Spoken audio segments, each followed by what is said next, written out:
नमस्कार। आपकी छवि शोपुर में कट्टर कांग्रेसी नेता की, प्रतिष्ठित व्यापारी की, एक विनम्र समाज सेवी की, एक मधुभाषी और घमंडहीन व्यक्ति की, आप खुद को किस तरह से देखते हैं? आज सत्य सच चैनल का मेरे ऑफिस में बहुत बहुत हार्दिक स्वागत है, वंदन है, अभिनंदन है जी। हम भी आपका बहुत बहुत धन्यवाद देते हैं। सन 1974 में मैंने कांग्रेस की सदस्यता ग्रहण की और उसके बाद से आज तक सक्रिय सदस्य के रूप में मैं कांग्रेस पार्टी में तन मन धन से सहयोग करके कार्य कर रहा हूं। 1998 में जिला व्यापार महासंघ की स्थापना हुई, तब से करीब 18 साल में इस पद पे रहा और पूरा कार्य सकुशल तरीके से सुचारू रूप से चलाया। आज भी मैं संस्थापक सदस्य व्यापार महासंघ का हूँ। जिला व्यापार महासंघ में रहते हुए हमने कई कार्य किए और पब्लिक का सहयोग एवं व्यापारियों का पूरा सहयोग मुझे प्राप्त हुआ और उसके तहत मैं इतना समय इस पद पे रहते हुए मैंने सकुशल अपने कार्य प्रणाली को सबसे सहयोग से और सबके उस मार्गदर्शन से मैंने इसको चलाया और व्यापार महासंघ को काफी ऊंचाई तक पहुंचाया। क्या शोपुर जैसे पिछड़े जिले में रविवार के अवकाश का कोई औचित्य है? व्यापारी एक ऐसे व्यक्ति है जो 24 घंटे अपने व्यापार में लीन रहता है तो हमने ये बेड़ा उठाया कि क्यों नहीं व्यापारी को भी एक साप्ताहिक अवसर मिले। तो उस दृष्टिकोण से हमने ही व्यापारियों को इसलिए इसके प्रति आगाह किया कि 8 दिन में 1 दिन का समय अपने परिवार को भी दें, जिससे कि परिवार का भी संचालन व्यापार के साथ साथ सही ढंग से चलता रहे और परिवार में सामंजस्य बना रहे। तो इस व्यापार को हमारे व्यापारी भाइयों ने स्वीकार किया और वो 1 दिन का अवकाश इसलिए उन्होंने रख रहे हैं और आगे भी रखें, ये मेरी उत्कंठा इच्छा है। जीएसटी से पहले और जीएसटी के बाद व्यापारियों की सुविधा हुई या परेशानी, इसके बारे में बताइए। ये प्रश्न आपका बहुत ही अमूल्य प्रश्न है जी। 2014 में के पूर्व जब माननीय वर्तमान प्रधानमंत्री श्री नरेंद्र मोदी जी गुजरात के मुख्यमंत्री हुआ करते थे और सेंट्रल में उन्होंने अपना प्रादुर्भाव शुरू कर दिया था, तो माननीय प्रधानमंत्री का कहना था कि अगर हमें पब्लिक ने, भारतवासियों ने सत्ता में दी और हमें प्रधानमंत्री बनाया तो हम व्यापारियों का व्यापारिक हित में कार्य करेंगे, किसानों के हित में कार्य करेंगे और बेरोजगार नागरिकों के हित में कार्य करेंगे। लेकिन देखने में ये आया जैसे सत्ता परिवर्तन हुआ, माननीय प्रधानमंत्री श्री नरेंद्र मोदी जी सत्ता में आए, प्रधानमंत्री बने, तो सबसे पहले कुठाराघात उन्होंने व्यापारियों पर और भारतवर्ष की आम पब्लिक के ऊपर किया। उन्होंने आते ही नोटबंदी लागू कर दी, जिससे कि व्यापारी वर्ग को तो भयंकर नुकसान हुआ और आज भी 6 साल पूर्व बाद भी उस उभार नहीं उभर पा रहा है। उस नुकसान से आज भी भरपाई नहीं उभर पा रहा है। साथ ही जो महिलाएं थी और जो अन्य पब्लिक के निम्न वर्ग के थे या मध्यम वर्ग थे, वो भी इस कदर उसमें पीड़न में परेशान हुए कि आज तक उसकी भरपाई नहीं कर पाए। कई लोगों के शादी ब्याह नहीं हुए, कई लोगों के शादी ब्याह में क्या नाम से माता पिता का निधन हो गया। यहां तक कि जब पैसा चेंज करने की नौबत आई तो लोगों को इस कदर बैंकों की लाइन में लगना पड़ा कि घर में बच्चे की शादी है और बाप बैंक की लाइन में लगा हुआ है, पैसे की लाइन में लगा हुआ है। स्थिति हुई कि वहीं उसका देहावसान हो गया। तो नोटबंदी को आप क्या संज्ञा देना चाहेंगे? नोटबंदी से एक बहुत ही निकृष्ट कार्य मोदी जी ने किया, जिसकी जितनी निंदा की जाए उतनी कम है और इससे भारतवासी मध्यम वर्ग बहुत ही आताही रहा, परेशान रहा और आज भी उससे नहीं उभर पा रहा है। मतलब आपके कहने का मतलब यह है कि जो नोटबंदी थी उसने लोगों को खून के आंसू रुलाया, या नहीं तो अपने ही पैसे के लिए लोग अपना ही पैसा प्राप्त करने की लाइन में लगना पड़ रहा था और वो आंसू भर भर आंसू रोए वो।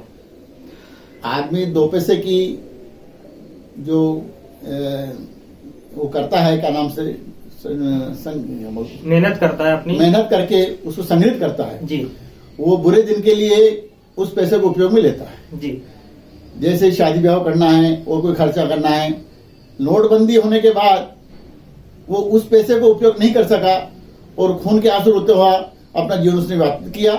और आज भी उस हादसे से, उस संघर्ष से व्यापारी उभर नहीं पा रहा है, ना पब्लिक उभर पा रही है और बहुत परेशान है। क्या कारण है कि आज भी जीएसटी की अच्छी जानकारी महत्वपूर्ण लोगों तक भी नहीं है, तब एक आम व्यापारी अपना निर्वाह कैसे कर सकता है? जैसे ही नोटबंदी खत्म हुई जी, उसकी तो अभी तक झेल रहा है आदमी। जी, उसके बाद 2018 में माननीय प्रधानमंत्री ने ये कह कि सभी टैक्सों को मिला के जीएसटी टैक्स लागू किया जाए, जी, और उन्हें लागू कर दिया, जबकि उसकी कोई रूपरेखा नहीं, जी, कोई उसकी क्या नाम से गाइडलाइन नहीं।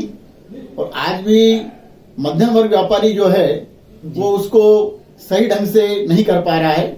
उसका कारण क्या है कि उसमें इतनी विसंगतियां हैं टैक्स की, उसको मेंशन करने की, कि वो व्यापारी उसको पूर्ति करने के लिए उसके 2 महीने बिठाने पड़ रहे हैं जी, जो कि उसकी जेब अलाउ नहीं कर रही है, उसका व्यापार अलाउ नहीं कर रहा है।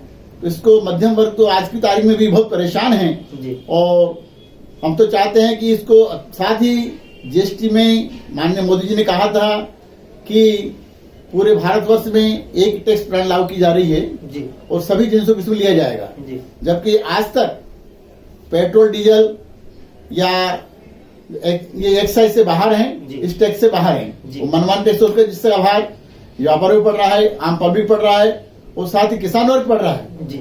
आपके कहने का जीएसटी में पेट्रोल डीजल ये भी जीएसटी में आना चाहिए। आना चाहिए। माननीय प्रधानमंत्री ने घोषणा की जी, कि सभी जिनिसों को इस जीएसटी के अंदर लिया जाएगा, जबकि वो इससे फ्री है, दूर है। जी, और मनमाना टैक्स वसूला किया जा रहा है जो गलत है और इसको जीएसटी में लाना चाहिए। आप श्योपुर जिला व्यापार महासंघ के संस्थापक अध्यक्ष हैं। आप किस तरह से इस भूमिका को इस पद के साथ महसूस करते हैं? 1998 में जब जिला व्यापार महासंघ का यहाँ पर गठन हुआ जी, तो उस टाइम सभी व्यापारी बंधुओं ने मुझे क्या नाम से अध्यक्ष चुना जी, और आज तक मैं सभी व्यापारियों के सहयोग से जी, इस सम्मानीय पद पर जी, सुशोभित हूँ और सभी व्यापारी वर्ग का, आम पब्लिक का मुझे पूर्ण सहयोग मिल रहा है जी। और मैं निष्ठा से इस व्यापार संघ संस्था अध्यक्ष पद को निभाने में जितने मुझे सामर्थ्य है जी, पूर्ण तरह से कार्य करता हूँ। क्या कारण है श्योपुर का बाजार बहुत सीमित है, जबकि श्योपुर की गलियां कुंज हैं? जबकि हम आसपास देखते हैं सवाई माधोपुर है, बारा है, वहां पर बाजार फैले हुए हैं। अभी तक श्योपुर का बाजार पूरी तरह से विकसित नहीं हो पाए हैं। श्योपुर का मार्केट किसान प्रधान शहर है, क्योंकि कुछ समय पहले जो यहाँ की श्योपुर की मंडी है, अनाज मंडी जी, वो पूरे मध्य प्रदेश में नंबर 1 हुआ करती थी। जी, पिछले 10 वर्षों में जी, मंडी को ग्रहण लगा। जी, कुछ असामाजिक तत्व, जी, कुछ लालची व्यापारी, जी, कुछ पल्लेदारों की मिलग्रहण से यहाँ पर एक मंडी में का वातावरण खराब हुआ। जी, उससे यहाँ का किसान जो कि प्रतिवर्ष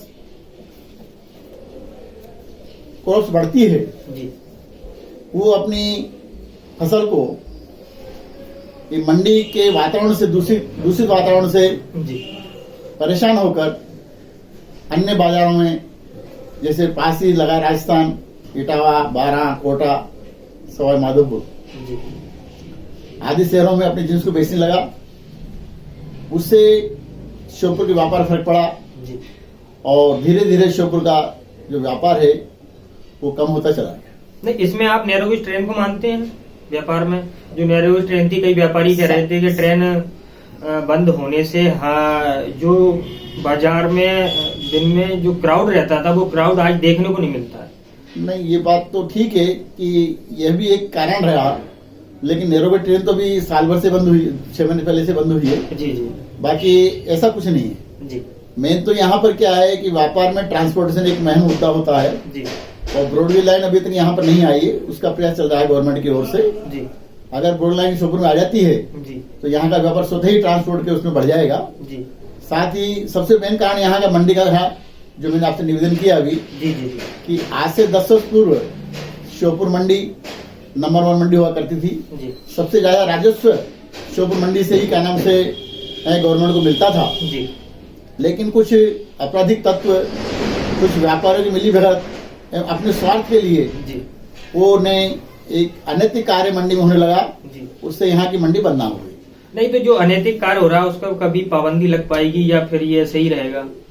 अनैतिक कार्य होने लगा नहीं, अभी उसमें पाबंदी लग गई है 1 साल से 2 साल से। जी उसमें व्यापारियों ने भी इस बात को सोचा है कि भाई जो कार्य हो रहा था उनको गवर्नमेंट ने भी सहयोग से उन जो व्यापारी थे उनके लाइसेंस निरस्त किए गए जी और अच्छी छवि वाले व्यापारी ही मंडी में आज की तारीख में हैं। तो हम देवघर से देख रहे हैं कि गत वर्ष भी हमारे यहाँ धान की अच्छी फसल हुई जी और पूरा मंडी में माल आया, उससे काफी 2 करोड़ का राजस्व मिला। और इस वर्ष भी जो धान की फसल हमारे हुई है जी उससे काफी राजस्व मंडी कमेटी को मिला है और इसलिए हम व्यापार में भी कुछ तरक्की रोशनाएं आने लगी शुरू हुई है जी और व्यापारी फल फूल रहा है। भाई पिछला जो पीरियड 10 साल का हमारा गया जी उसमें यहाँ से पूरा किसानी माल जो गल्ला पैदा होता था जी वो नजदीक जो रास्ता लगा हुआ है जी। उन मंडी में गया, इससे कि वहां का व्यापार भाई फलूत हुआ और हमारा व्यापार कम हुआ। आज प्रदेश में सत्ता बीजेपी की है, फिर भी व्यापारियों को भ्रष्टाचार से क्यों जूझना पड़ता है? सत्ता बीजेपी की पिछले 18 वर्ष से मध्य प्रदेश में है। जी माननीय शिवराज सिंह जी मुख्यमंत्री हैं।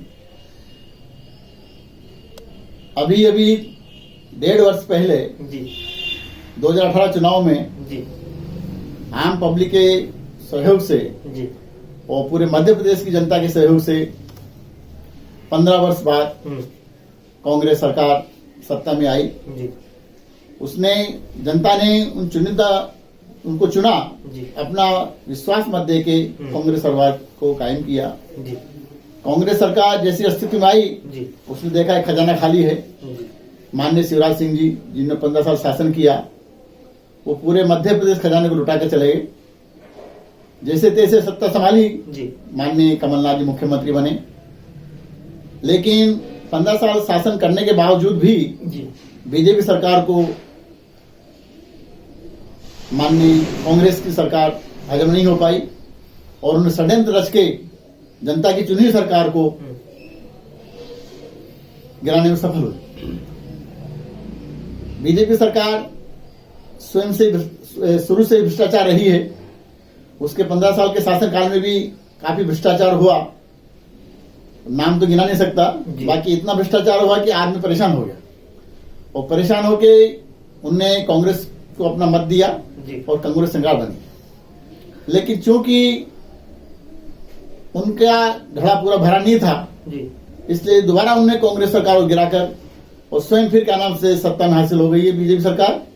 और भ्रष्टाचार का जब मादा है तो आज तो इस कदर भ्रष्टाचार हो रहा है कि कोई देखने वाला नहीं, सुनने वाला नहीं, ऊपर से नीचे तक और नीचे से ऊपर तक कहीं कोई क्या नाम से कभी नहीं भ्रष्टाचार में जी और पूर्ण रूप से भ्रष्टाचार का माहौल हो रहा है। बीजेपी नेता सांड होते जा रहे हैं दिन पर दिन और इसके साथ साथ ही चरम सीमा पर है। आजकल छोटे व्यापारी कम मुनाफे के चलते अपने बिजनेस को अच्छे से नहीं कर पा रहे हैं, इसके पीछे क्या कारण हो सकता है? जो मोदी सरकार है ये धनाढ्य वर्ग की सरकार है जी और इसके तहत इन्होंने जीएसटी लागू किया। जीएसटी से क्या है कि मध्यम परिवार या छोटे व्यापारी जो हैं वो उसको सही ढंग से सबमिट नहीं कर पा रहे। तो इसके चलते धीरे धीरे व्यापार बड़े हाथों में जाता जा रहा है। जैसे अंबानी हैं, मुकेश अंबानी जी हैं, अडानी साहब हैं, ये जो मेन क्या नाम से मोदी जी के दाएं बाएं हाथ हैं, इसी प्रकार के कई व्यक्ति हैं जो कि बड़े स्केल पे कार्य करते हैं। अभी अभी हाल ही में हमने देखा है कि किसान मुद्दा उछल रहा है। ये कोई मुद्दा नहीं, देखा जाए तो ये गवर्नमेंट की मनमानी है जी। भारत सरकार ने, मोदी जी ने मार्च 2020 में एक महामारी आई और महामारी की तरह लॉकडाउन लगा जी। लॉकडाउन के बीच में एक विधेयक क्या नाम से माननीय मोदी जी ने संसद में पास करवा लिया। उसमें किसान विरोधी विधेयक पास कराया, जिसकी आज छवि देखने को मिल रही है कि 1.5 महीने से किसान अपनी मांग को लेकर विधेयक को वापसी के लिए और इस ठिठुरती ठंड में बॉर्डर पे, दिल्ली बॉर्डर पड़ा हुआ है, लेकिन मोदी सरकार काम में रू नहीं रही है, उनकी कुछ नहीं सुन रहे हैं और परेशान है बेचारे वो। और तो ये सरकार जो है, चाहे केंद्र की हो बीजेपी सरकार हो, चाहे स्टेट की बीजेपी सरकार हो, ये किसान हितैषी नहीं। आज देखिए, जब कांग्रेस सरकार थी तो डीजल 45 रुपए था जी, पेट्रोल 55 रुपए था, क्रूड का मूल्य 120 रुपए था।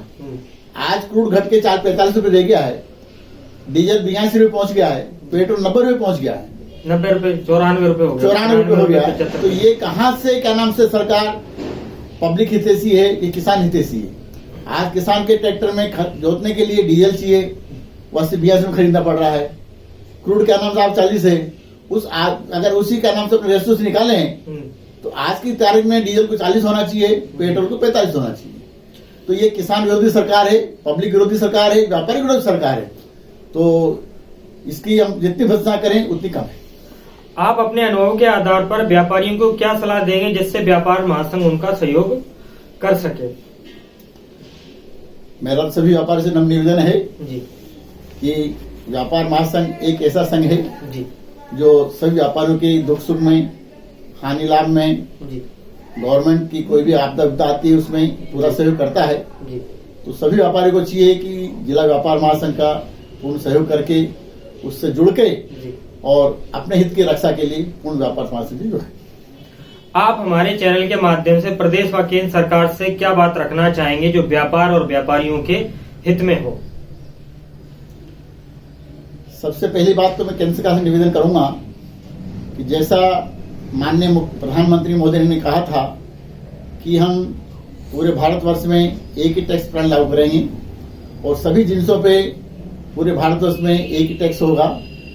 इसमें से पेट्रोल, डीजल या अन्य चीज जो बाहर कर रखी है, सबसे पहले तो वो उसको जीएसटी में लाए और पूरे देश में एक टैक्स लागू करे, जिससे कि सभी व्यापारियों को उसका लाभ मिल सके। साथ ही जो माल अन्य स्टेट में बनता है, फैक्ट्री में बनता है, हम नहीं कहते हम क्या नाम से व्यापार टैक्स चोरी नहीं करता, वो करता है, लेकिन उसकी क्या है कि कई कारण है। अगर गवर्नमेंट चाहे तो जहां पर माल का उत्पादन होता है जी, उस पर टैक्स वहीं पर अपनी वो दिखाते हुए वहां पर टैक्स वसूल करे और उसके बाद पूरे भारतवर्ष में व्यापारी वो क्या नाम से जो जिन्स है वो आप जाए और उस पर कोई टैक्स वसूल नहीं किया जाए। तो उससे क्या है कि आम जो मध्यम वर्ग व्यापारी है उसको ना टैक्स चोरी करनी पड़ेगी और ना ही क्या नाम से वो क्या नाम से उसको 2-4 महीने में रख के उसको क्या नाम से जीएसटी भरने के लिए बाध्य होना पड़ेगा, मेंटेन नहीं करना पड़ेगा। इससे हम चाहते हैं कि एक तो प्रथम बिंदु पे ही टैक्स जो लगाया जाए, जहां से उत्पादन शुरू होता है वहां पे गवर्नमेंट पूर्ण रूप से उसका टैक्स वसूल करे और उसके बाद उस चीज को जिसको टैक्स फ्री कर दे तो हर व्यापारी को उस पर फायदा भी होगा और सुलभता से अपना व्यापार कर सकेगा। आज जिला व्यापार महासंघ के संस्थापक अध्यक्ष कुंज बिहारी सराफ ने जो हमें अपने समय में से अमूल्य समय दिया, उसके लिए हमारा चैनल उनका धन्यवाद देता है और हृदय से आभार व्यक्त करता है। नमस्कार।